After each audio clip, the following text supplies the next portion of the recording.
আসসালামু আলাইকুম, শুভ সকাল বন্ধুরা। টব রেডি করার নিয়ম বলে দিচ্ছি। আমি একটা টব রেডি করেছি আর একটা ভিডিও দিয়েছি।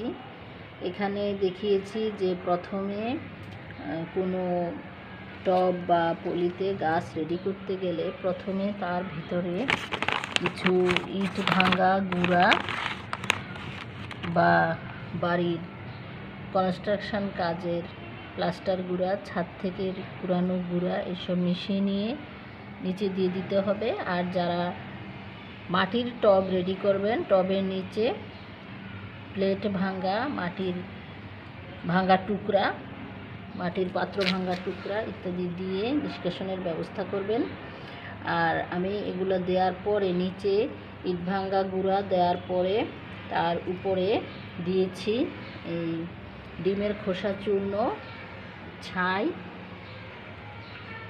গাছের লতা পাতা, inch plant, zebrina plant, Singapuri daisy, ruellia, coin plant ইত্যাদি অতিরিক্ত গাছ যেগুলো সেগুলো জমিয়ে রেখে শুকিয়ে গিয়েছিল সেগুলো মিশিয়েছি। আর এইটা হচ্ছে মাটির গুঁড়ার সাথে মিশিয়ে এখানে দিয়ে এটাকে বানিয়েছি। আর বাড়ির জৈব আবর্জনা, এই যে পুরনো ফুল শুকিয়ে গিয়েছে, ফুল ফুটে পরের জন্য, নিজের জন্য ফুটে না, আমাকে আনন্দ দেওয়ার পরে ফুলগুলো এখন কাজে লাগাচ্ছি। এইগুলো দিয়ে মিশিয়ে জমিয়ে রেখে এরকম সার বানিয়েছি। এই ধরনের জৈব আবর্জনা, বাড়ির আবর্জনা দিয়ে এখানেও সেম তরিতরকারির খোসা, শাকসবজির খোসা, ফলমূলের খোসা দিয়ে মিশিয়ে এইভাবে জমিয়ে রাখি। তারপরে এর ভিতরে দিয়ে দেই মিশিয়ে।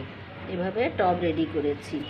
তো আপনারা টব নির্বাচনের ক্ষেত্রে দেখবেন যে বড় গাছ হলে বড় টব, ছোট গাছ হলে ছোট টব, এবং পাতলা পাত্রগুলোতে লতা পাতা জাতীয় গাছ লাগানো যায়। তো আপনারা এইভাবে রেডি করবেন। সবাই ভালো থাকুন।